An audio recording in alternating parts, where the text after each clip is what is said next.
Hello students, आज का हमारा क्वेश्चन है विकास की कितनी अवस्थाएं होती हैं, किन्हीं दो का वर्णन कीजिए। हरलॉक के अनुसार विकास की अवस्थाओं का कीजिए। के बालक के विकास पर लेख लिखिए। तो ये बीएड फर्स्ट सेमेस्टर के सीसी फर्स्ट का इम्पॉर्टेंट क्वेश्चन है, तो वीडियो पर लास्ट तक बने रहिएगा बिना स्किप किए। तो इसका आंसर हम देखते हैं। विकास की अवस्थाएं, स्टेजेस ऑफ डेवलपमेंट। विकास की विभिन्न अवस्थाओं में बांटा जा सकता है। विकास भिन्न होती है। बालक अलग अलग विकास अवस्थाओं में अलग अलग प्रकार के विकासात्मक कृत्य सीखता है और उसी के अनुरूप व्यवहार करता है। इन विकास अवस्थाओं को आयु स्तरों में बांटा गया है। जब एक विकास अवस्था खत्म हो रही होती है तब दूसरी विकास अवस्था शुरू हो रही होती है। तो पहली विकास अवस्था के खत्म होने से पहले व दूसरी विकास अवस्था के शुरू होने की कुछ देर बाद तक बालक या व्यक्ति में दोनों विकास अवस्थाओं के लक्षण पाए जाते हैं। अर्थात इस स्थिति में दोनों विकास अवस्थाओं की विशेषताओं में मिला जुलापन होता है। हरलॉक द्वारा वर्णित विकास अवस्थाएं इस प्रकार से हैं। विकास की अवस्थाओं का वर्णन निम्न प्रकार से। फर्स्ट है गर्भकालीन अवस्था, parental period, conception of birth. यह गर्भधारण से जन्म तक की अवस्था है। अन्य अवस्थाओं की अपेक्षा इस अवस्था में विकास की गति तीव्र होती है।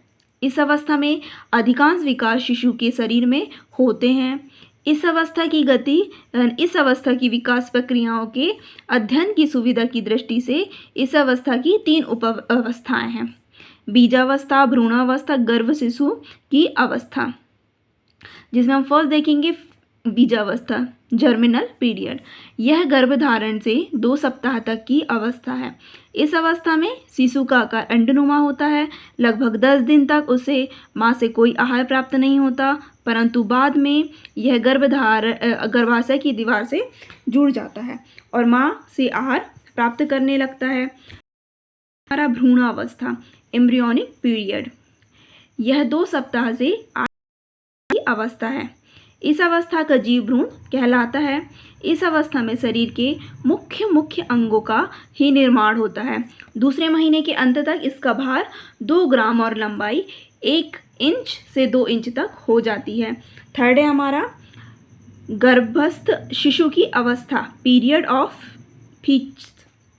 यह 8 सप्ताह से जन्म से पूर्व तक की अवस्था है। भ्रूणावस्था में जिन अंगों का निर्माण होता है उन्हीं अंगों का विकास इस अवस्था में होता है।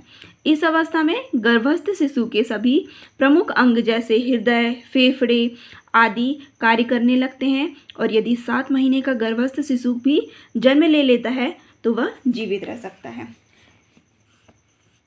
सेकेंड अवस्था हम देखेंगे शैशवावस्था, इन्फेंसी। यह जन्म से 14 दिन की अवस्था है। इस अवस्था में शिशु को नवजात शिशु कहते हैं। इस अवस्था में बालक को पूर्णतः नए वातावरण में समायोजित करना पड़ता है। यह नया वातावरण माँ के गर्भ की अपेक्षा पूर्ण भिन्न होता है, इसलिए इस अवस्था को समायोजन की अवस्था कहते हैं। मिलर 1950। इस अवस्था में बालक को अनेक प्रकार की क्रियाएं जैसे चूसना, निगलना, श्वसन, उत्सर्जन इत्यादि करनी पड़ती है। इस अवस्था का मुख्य कार्य बालक द्वारा विभिन्न नवीन परिस्थितियों के साथ समायोजन स्थापित करना है। थर्ड अवस्था है बचपनावस्था, बेबीहुड। यह अवस्था 2 सप्ताह के बाद से 2 वर्ष तक की अवस्था है। इस अवस्था के प्रारंभ में बालक पूर्णतः असहाय होता है और अपनी आवश्यकताओं के लिए दूसरे पर निर्भर होता है, परंतु इस अवस्था में विकास की गति तीव्र होती है। विकास के साथ साथ उसका अपनी मांसपेशियों पर नियंत्रण बढ़ता जाता है और वह धीरे धीरे आत्मनिर्भर होता जाता है। फलस्वरूप वह स्वयं खाना खाने, खेलने, चलने, हंसने और बोलने जैसे व्यवहार सीख जाता है। प्रमुख संवेग इसी अवस्था में उदित हो जाता है और उनमें संवेगों की झलक स्पष्ट रूप से दिखाई देने लगती है। फोर्थ अवस्था है हमारी बाल्यावस्था, चाइल्डहुड। यह तीसरे वर्ष के प्रारंभ से 13-14 वर्ष तक की अवस्था है। इस अवस्था को अध्ययन की सुविधा की दृष्टि से दो अवस्थाओं, फर्स्ट पूर्व बाल्यावस्था, सेकेंड उत्तर बाल्यावस्था में बांटा गया है। 3 वर्ष से 6 वर्ष तक की अवस्था पूर्व बाल्यावस्था तथा 6 वर्ष से 13-14 वर्ष तक की अवस्था उत्तर बाल्यावस्था है, जिसमें हम फर्स्ट देखेंगे पूर्व बाल्यावस्था, ईयरली चाइल्डहुड में एक सामान्य रूप से स्वस्थ बालक की लंबाई लगभग 47 इंच तथा उसका वजन लगभग 47 से 48 पाउंड होता है। पूर्व बाल्यावस्था में बालक अपने वैज्ञानिक वातावरण पर नियंत्रण करना सीखता है तथा सामाजिक समायोजनों को सीखना प्रारंभ कर देता है।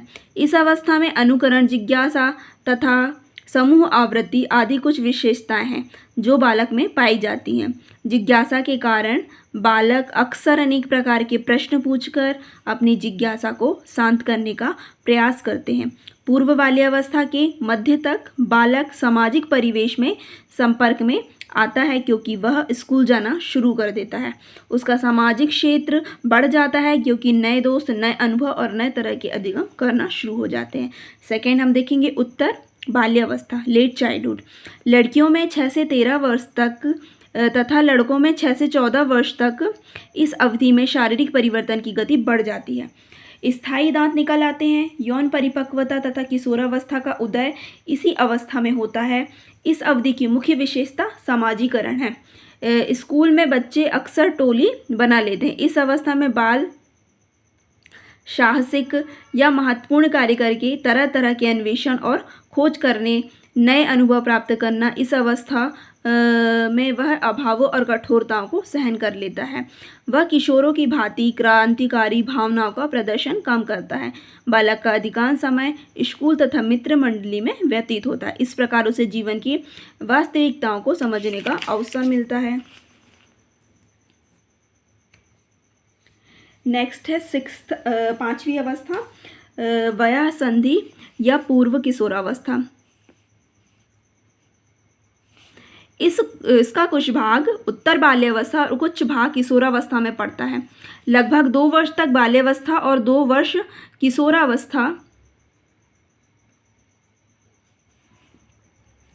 में पढ़ते हैं, इसलिए इस अवस्था को ओवरलैपिंग पीरियड कहा जाता है। लड़कियों में यह अवस्था 11 से 15 वर्ष तक की अवस्था है तथा लड़कों में 12 से 17 वर्ष तक की अवस्था है। इस अवस्था में मुख्यतः यौन अंगों का विकास होता है। शारीरिक और मानसिक विकास की गति इस अवस्था में बाल्यावस्था की अपेक्षा तीव्र होती है।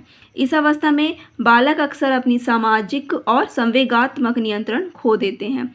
उनके जीवन में अस्थिरता, कौतूहल तथा नकारात्मक प्रवृत्तियां बढ़ जाती हैं। इस अवस्था में बालक में भावात्मक और ज्ञानात्मक बदलाव भी तेजी से शुरू हो जाते हैं।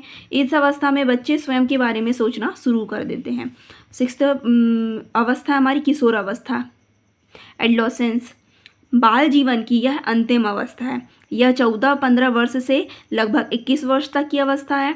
लगभग 17 वर्ष तक की अवस्था पूर्व किशोरावस्था कहलाती है तथा इसके बाद की अवस्था उत्तर किशोरावस्था कहलाती है। कुछ लोग उस अवस्था को स्वर्ण आयु भी कहते हैं। किशोरावस्था की सबसे महत्वपूर्ण चुनौती किशोर को स्वयं की पहचान बनाना होता है।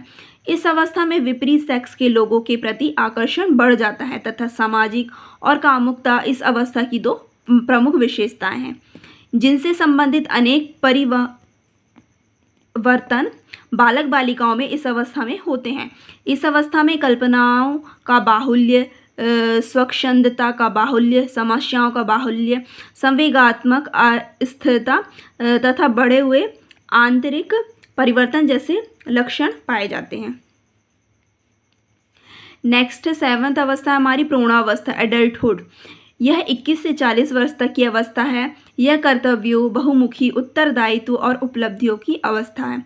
व्यक्ति अपने कर्तव्यों और उत्तरदायित्वों का तभी निर्वाह कर सकता है जब जीवन की विभिन्न परिस्थितियों में उसका स्वस्थ समायोजन हो। स्वस्थ समायोजन को ही अवस्था में उपलब्धियों को प्राप्त कर सकता है। इस अवस्था में व्यक्ति का शरीर विकासपूर्ण होकर स्थिर हो जाता है तथा प्रौढ़ावस्था में के मध्य में थोड़ा थोड़ा हास्य होना शुरू हो जाता है, परंतु व्यक्ति सामाजिक, मानसिक व आर्थिक विकास करता रहता है। वह नए रचनात्मक कार्य करता है, पारिवारिक उत्तरदायित्व का निर्वहन सफलतापूर्वक करने का प्रयास करता है। सामाजिक प्रत्याशियों के कारण समायोजन की समस्या इस अवस्था में बढ़ जाती है, क्योंकि व्यक्ति को इस अवस्था में अनेक जीवन संबंधी कृत्य भी करने होते हैं। नेक्स्ट है अवस्था हमारी 8th, मध्यावस्था, मिडिल एज। मध्यावस्था का प्रसार व्यक्ति के जीवन में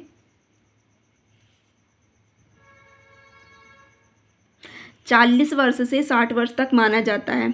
इस अवस्था के दौरान व्यक्ति में हास्य संबंधी लक्षणों की स्पष्टता दिखाई देने लगती है तथा हास्यात्मक परिवर्तनों की गति में तीव्रता भी आ जाती है। व्यक्ति अपने कार्यस्थल या व्यवसाय में बहुत कुछ संतुष्ट हो चुका होता है, जिसके परिणाम स्वरूप उसके पैसा कमाने संबंधी उत्सुकता में भी कमी आ जाती है। व्यक्ति की रुचियों में बदलाव आने लगता है, उसके भीतर पारिवारिक व धार्मिक प्रवृत्तियों में वृद्धि हो जाती है। इस अवस्था में व्यक्ति में कुछ शारीरिक व मानसिक परिवर्तन भी होने लगते हैं। उसकी क्षमताओं में भी तीव्रता से गिरावट आती है और व्यक्ति बूढ़े होने का भय लगने लगता है व्यक्ति को। व्यक्ति युवा पीढ़ी के साथ समायोजन में भी कठिनाई का अनुभव करने लगता है। जीवन की बाधाएं उसकी स्वतंत्रता में कमी ला देती हैं, जिसके परिणाम स्वरूप उसमें जीवन संबंधी उत्साह में कमी आ जाती है। लेकिन जिन व्यक्तियों का समायोजन इस अवस्था से भी उच्च होता है, वे अधिक मानसिक संतुष्ट का अनुभव करते हैं।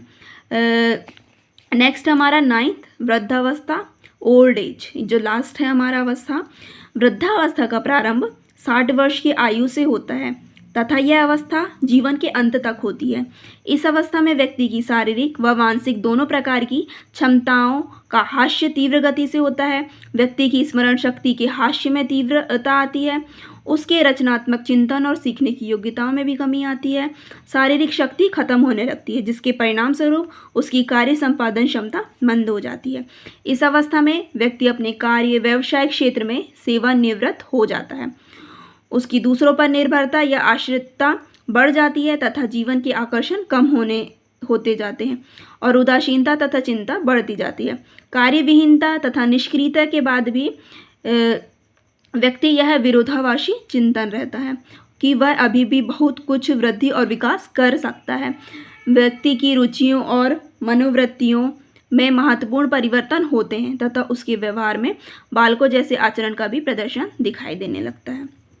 तो अगर आपको ये वीडियो पसंद आई हो तो प्लीज़ वीडियो को लाइक करें, शेयर करें, और अगर आप मेरे इस चैनल पर नए हैं तो प्लीज़ चैनल को सब्सक्राइब करें। इसी तरह की वीडियोस आपको आगे आने वाली वीडियोस में और भी देखने को मिलेंगी। Thank you.